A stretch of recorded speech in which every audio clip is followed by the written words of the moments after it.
Land of Bad, directed by William Eubank. ഇതിൽ cinema തുടങ്ങിയിട്ട് ഞാൻ ആദ്യം തന്നെ ഇതിൻ്റെ മെയിൻ ക്യാരക്ടറിനെ കാണിക്കുന്നുണ്ടേ.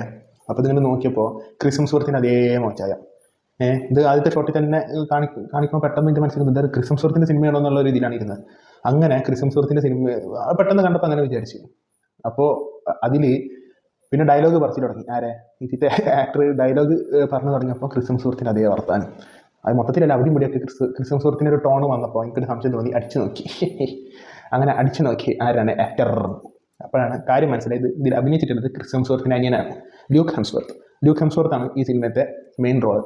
സിനിമൻ്റെ ആ റിവ്യൂ മെയിൻ ആയിട്ടുള്ള റിവ്യൂക്ക് കിടക്കുന്നതിന് മുന്നേ ഇപ്പോൾ ല്യൂക്ക് ഹെംസ്വർത്തിനെ പറ്റിയിട്ടാണല്ലോ പറഞ്ഞത്. അപ്പോൾ അദ്ദേഹത്തിനെ പറ്റിയിട്ട് തന്നെ പറയാം. അടിപൊളി ആക്ടിങ് ആണ്, കിടിലനായിട്ട് ചെയ്ത് വെച്ചിട്ടുണ്ട്. അതായത് ഈ ക്രിസ് ഹെംസ്വർത്ത് ചെയ്യണൊക്കെ അങ്ങനെയൊക്കെ തന്നെയാണ് ഇതിലും ഇദ്ദേഹത്തിൻ്റെ ആക്ടിങ്. അത് ഈ എക്സ്ട്രാക്ഷനൊക്കെ സിനിമയില്ലേ ക്രിസ് ഹെംസ്വർത്തിൻ്റെ, അതിലും അദ്ദേഹം ചെയ്ത് വെച്ചിരിക്കുന്ന റോള് കണ്ടിട്ടുണ്ടെങ്കിൽ മനസ്സിലാവും. വളരെ സിമ്പിളായിട്ട് നാച്ചുറലായിട്ടാണ് ആക്ട് ചെയ്യുന്നത്. അതേപോലെ തന്നെയാണ് ഈ സിനിമ. വളരെ നാച്ചുറലായിട്ട് പോണൊരു സിനിമയാണ്. ഈ ഒരു ക്യാരക്ടർ അടിക്കിടിലനായിട്ട് ല്യൂക്ക് ഹെംസ്വർത്ത് ചെയ്ത് വെച്ചിട്ടുണ്ട്. സിനിമേൻ്റെ പ്ലോട്ട് എന്ന് പറയുന്നത് ഒരു 4 ക്യാരക്ടേഴ്സ് ഒരു മിഷനക്ക് വേണ്ടി ഇറങ്ങിത്തിരിക്കുന്നതാണ്. അപ്പോൾ മിഷനക്ക് വേണ്ടി ഇറങ്ങിത്തിരിക്കും. ഒരു കാട് പോലത്തെ കാട്ടിലേക്കാണ് പോകുന്നത്. അവിടെയാണ് ഇവരെ മെയിൻ ടാർഗറ്റ് അവിടെയാണ് ഉണ്ടാവുക. അപ്പോൾ ഇവരെ കൊല്ലാൻ വേണ്ടിയിട്ട് പോണതാണ്. അതിലാണ് ഈ ല്യൂക്ക് ഹെംസ്വർത്ത് കളി. ല്യൂക്ക് ഹെംസ്വർത്തും ബാക്കി 3 ക്യാരക്ടേഴ്സും അതിലാണുള്ളത്. ഒരു മിഷനക്ക് പോവുകയാണ് അവർ. അങ്ങനെ മിഷനക്ക് പോയിട്ട് അവിടെ ട്രാപ്പ് ആവും. ഓക്കെ, ഇതിൽ കാറ്റഗറി ഏത് ജോണറിൽ വരുന്ന സിനിമയെന്ന് ചോദിച്ചു കഴിഞ്ഞിട്ടുണ്ടെങ്കിൽ ഇവർ ഒഫീഷ്യലായിട്ട് പുറത്തിട്ടുള്ളത് ആക്ഷൻ ത്രില്ലർ എന്നാണ്. പക്ഷേ ഞാൻ കണ്ടു കഴിഞ്ഞപ്പോൾ അതിൻ്റെ കൂട്ടത്തിൽ ഒരു സാധനം കൂടി ചേർക്കാൻ പറ്റും. സർവൈവൽ ആക്ഷൻ ത്രില്ലർ മൂവിയാണിത്. അങ്ങനെ ഈ 4 ക്യാരക്ടേഴ്സ് അവിടെ നിന്ന് അകപ്പെടും. പുറത്തേക്ക് വരാൻ ഇവരെങ്ങനെ പുറത്ത് കിടക്കും എന്നുള്ളൊരു സംഭവം, എത്ര ആൾക്കാർ പുറത്ത് കിടക്കും എന്നുള്ളൊരു സംഭവമാണ് സിനിമ പറഞ്ഞു പോണത്. സിനിമ എങ്ങനെയുണ്ടെന്ന് ചോദിച്ചു കഴിഞ്ഞിട്ടുണ്ടെങ്കിൽ നല്ല കിടിലൻ സാധനം. ഈ കിടിലൻ സാധനം എന്ന് പറയുമ്പോൾ നമ്മളതിന് മുന്നേ പണ്ടിറങ്ങിയ സിനിമയാണ് സ്പെഷ്യൽ ഫോഴ്സ് എന്ന് പറഞ്ഞിട്ട്.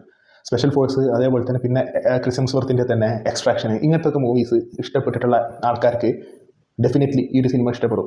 ഈ ലാൻഡ് ഓഫ് ബാഡ് എന്ന് പറഞ്ഞാൽ കിടിലനായിട്ട് ചെയ്ത് വെച്ചിട്ടുണ്ട്. അതിൻ്റെ ആക്ഷൻ എന്നൊക്കെ പറയുമ്പോൾ ഇത് എല്ലാ ആക്ഷനും ഉണ്ട്. ഷൂട്ടിംഗ് ഉണ്ട്, ബോംബ് എറിയലുണ്ട്, മറ്റേ കൈകൊണ്ടുള്ള ഐറ്റംസ് ഉണ്ട്. അവരെ പിന്നെ പിടിച്ചു കഴിഞ്ഞിട്ടുണ്ടെങ്കിൽ അവിടെ നിന്ന് എങ്ങനെ രക്ഷപ്പെടും, അങ്ങനത്തെ ഒരു സംഭവങ്ങൾ. അതേപോലെ തന്നെ ഇവരെങ്ങനെയാണ് ഈ കാട്ടിൽ നിന്ന് ഇവർ പുറത്ത് കടന്നിട്ട് ഇവരെങ്ങനെയാണ് സേഫ് ആവുന്നത്, അങ്ങനത്തെ എല്ലാ കാര്യങ്ങളും വളരെ എൻഗേജിങ് ആയിട്ട്. സിനിമ 1.5 മണിക്കൂറുള്ളൂ. അപ്പോൾ സിനിമ 1 മണിക്കൂർ 36 മിനിറ്റ് അങ്ങനെ എന്താണ് കാണിക്കുന്നത്. ശരിക്ക് ഈ എഴുതി കാണിക്കുന്ന ടൈറ്റിലും മറ്റേ ക്രെഡിറ്റ്സും ഇതൊക്കെ മാറ്റി നിർത്തിയാലും 1.5 മണിക്കൂറുള്ള സിനിമ.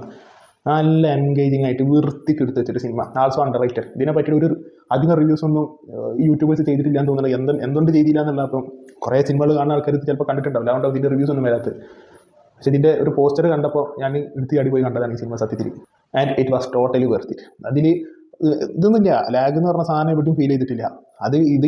സിനിമ തുടങ്ങുമ്പോൾ തന്നെ ഒരു മിഷനക്ക് പോകാൻ നിൽക്കണം. അവിടെയാണ് സിനിമ തുടങ്ങുന്നത് തന്നെ അവിടെയാണ്. പിന്നെ ഈ മിഷനക്ക് പോയിട്ട് അവിടെ നിന്നാണ് ഈ ക്യാരക്ടർ ഡെവലപ്മെൻറ്റ്, ഓരോ ആൾക്കാരുടെ സ്വഭാവവും ഇതിൻ്റെ ബാക്കിൽ ആരൊക്കെയുണ്ട്, അങ്ങനത്തെ ഓരോ കാര്യങ്ങൾ ഇവർക്ക് മിഷനക്ക്. അല്ലാതെ ഇപ്പോൾ അതിന് 5-6 മണിക്കൂർ എടുത്തിട്ട് നമ്മളെ സ്ഥിരം പരിപാടിയൊന്നും ഇല്ല ഇതിൽ. പെട്ടെന്ന് മിഷനക്ക് പോണ്, അവിടെ ട്രാപ്പാണ്. പിന്നെ ഒന്ന് ചെറ പറയാം ആക്ഷൻ, ഷൂട്ടിങ്, ഫൈറ്റ്, എല്ലാ സംഭവങ്ങളും ഉണ്ട് ഇതിൽ.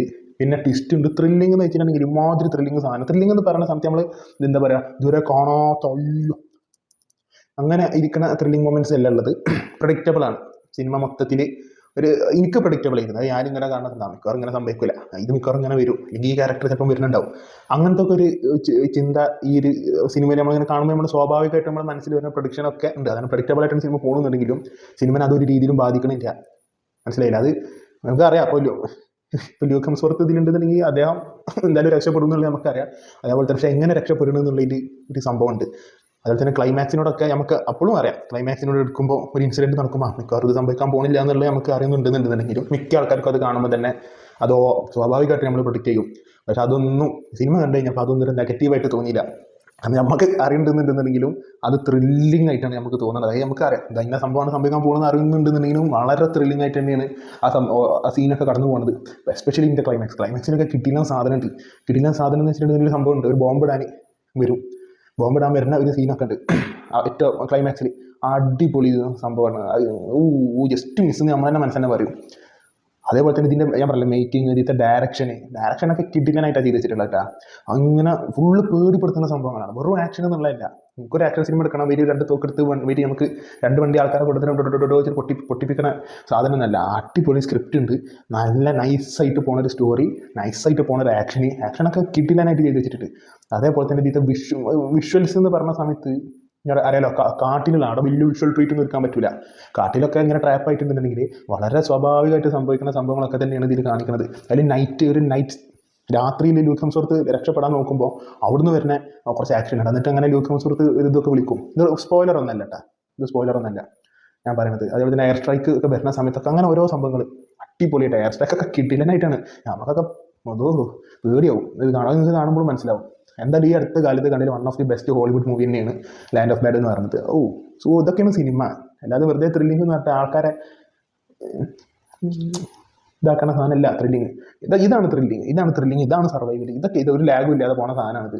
എന്തായാലും ആക്ഷൻ മൂവീസ് ഇഷ്ടപ്പെടും. പിന്നെ ലോജിക്ക് നോക്കരുത്. ലോജിക്കൊക്കെ എന്താണ് ഇവനക്ക് മാത്രം വെടികൊള്ളാത്തത്, അല്ലെങ്കിൽ അവനക്ക് എന്തുകൊണ്ട് വെടി കൊള്ളണില്ല, എന്താ അങ്ങോട്ട് വെടിവെക്കുമ്പോൾ മാത്രം വെടി കൊള്ളുന്നു, അങ്ങനെ ചിന്തിക്കരുത്. നമ്മളിങ്ങനെ ഇരുന്ന് കാണുമ്പോൾ ഞാൻ സ്വാഭാവികമായിട്ടും ശ്രദ്ധിക്കലില്ല, എന്തുകൊണ്ട് ഇവിടെ കൊള്ളുന്നില്ല, എന്തുകൊണ്ട് കൊണ്ടില്ല, എനിക്കറിയേണ്ട കാര്യമില്ല. നമുക്ക് സിനിമ എങ്ങനെ പോകുന്നുള്ളതാണ് കാര്യം. അങ്ങനെ സിനിമ മൊത്തത്തിൽ കണ്ടു കഴിഞ്ഞപ്പോൾ നല്ല കിടിലൻ എക്സ്പീരിയൻസ് തന്നെ, യാതൊരു ലാഗും ഇല്ലാതെ അടിപൊളി വെൽ മെയ്ഡ്, എന്താ പറയുക, ആക്ഷൻ വെൽ മെയ്ഡ്, എല്ലതും അടിപൊളിയായിട്ട് നീങ്ങിയ, വെറുതെ തട്ടിക്കൂട്ട് സിനിമ അല്ലാതെ പെർഫെക്റ്റ് ആയിട്ട് മേക്ക് ചെയ്ത നല്ലൊരു പെർഫോമൻസ് ഉള്ള നല്ലൊരു അടിപൊളി സിനിമ തന്നെയാണ് ലാൻഡ് ഓഫ് ബാഡ്. എനിക്കതാണ് ഇത് കണ്ടപ്പോൾ തോന്നി. ഇങ്ങനത്തെ സിനിമകളും ഇതിന് മുന്നൊക്കെ കണ്ടിട്ടുണ്ട് എന്നുള്ളത് ശരിയാണ്, പക്ഷേ നമുക്ക് ഫീൽ ചെയ്യില്ല സിനിമ കാണുമ്പോൾ. അത് നമ്മൾ ഇതിൻ്റെ മുന്നേ നമ്മളിത് കണ്ടിട്ടില്ല, എല്ലാത്തിലും ഇതൊക്കെ തന്നെയല്ലേ സംഭവിക്കുന്നത്, അങ്ങനെ നമുക്ക് തോന്നണില്ല ഈ സിനിമ കാണുന്ന സമയത്ത്. So in my opinion this movie is really great. ഇങ്ങനെ സിനിമ ഇഷ്ടപ്പെടണം, ആക്ഷൻ സിനിമ, സർവൈവൽ മൂവീസൊക്കെ ഇഷ്ടപ്പെടണം. ലോജിക്കൊന്നും നോക്കാതിരുന്ന് സിനിമകൾ കാണുന്ന ഒരു വ്യക്തിയാണെന്നുണ്ടെങ്കിൽ ഡെഫിനറ്റ്ലി ഈ സിനിമ ഇഷ്ടപ്പെടും. സോ നിങ്ങൾ സിനിമ കണ്ടിട്ടുള്ളവരാണെന്നുണ്ടെങ്കിൽ താഴെ കമൻറ്റ് ബോക്സിൽ അഭിപ്രായം പങ്കുവെക്കുക. This is active talks signing out.